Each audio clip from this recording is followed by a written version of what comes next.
Ben Doughty for Glenn McCrory's Voice of Boxing. Delighted to be joined today by Lewis the Sandman Ritson. How are you doing today? Yeah, I'm doing good. How are you? I'm very good too.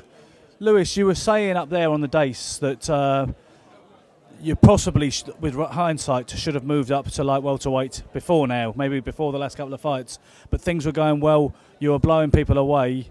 So you ran with it for maybe a little one fight too many? Yeah, one fight too many. I mean, the last few weigh-ins that we had fully naked, no, the towel in front of us. I think that's a bit of an obvious sign that we're struggling to make it. But, when you're knocking everybody out and you're getting opportunities to sell your home arena, 9,000 in there, it was too good to offer and we chose to take the fight. And in hindsight, we should have moved up and we've got a loss because of that now. But we're going to come back big and strong at 140.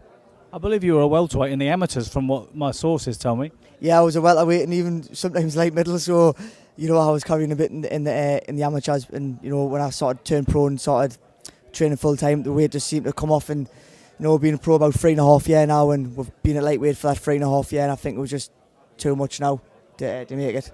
You did say you were doing things you shouldn't have done to make 135. I'm aware of some of the things fighters do.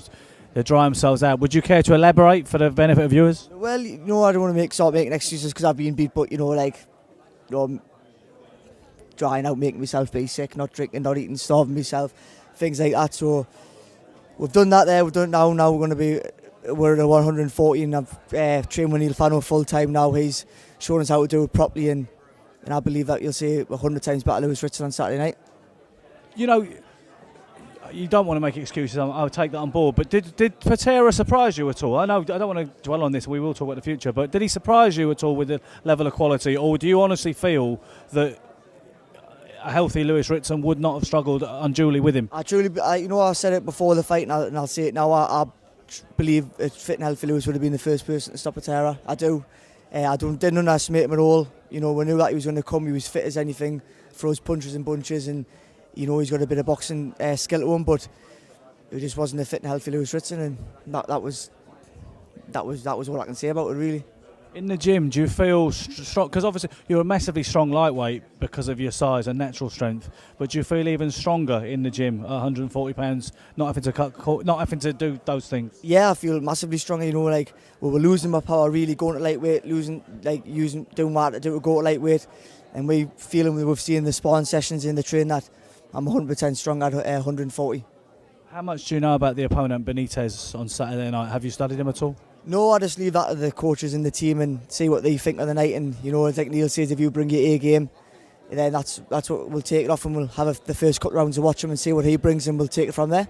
I almost always ask fighters this, but are you one of those guys who doesn't like to watch your opponents too much? You like your trainer to watch him, and you'll make the adjustments when he comes at you in the ring, see what he does? Yeah, like I say, I don't look at Boxrec, I don't look at any footage or nothing. I just go in there and I just take it in my stride, and like you say, work out the first couple of rounds, and then we'll take it from there.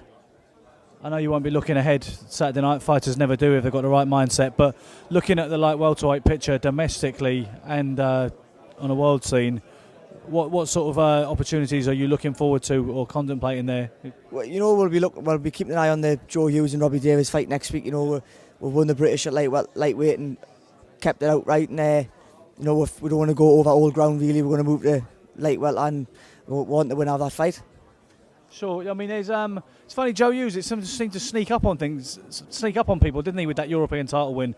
There are so many, dare I say, more spurious belts in boxing these days. The European title proper seems to have gone slightly out of fashion.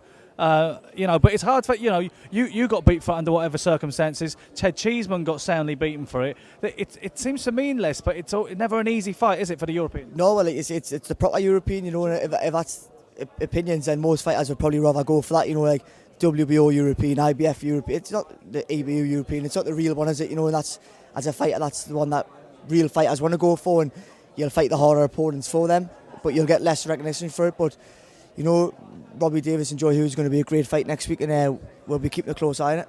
Still got O'Hara Davies. I think he's still a light welterweight if he's decided not to retire again.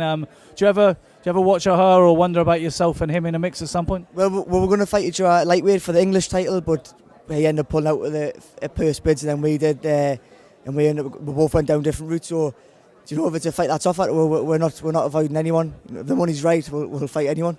What it comes down to at the end of the day. Lewis, it's good to meet you finally after following your career and knowing of having a few mutual friends. Wish you all the best on Saturday night, and this is obviously from your compatriot as well, Glenn McCrory, for the voice of boxing. We're very grateful. Thank you very much. No, thank you very much. Appreciate it. Thank you, Chaz. Cheers.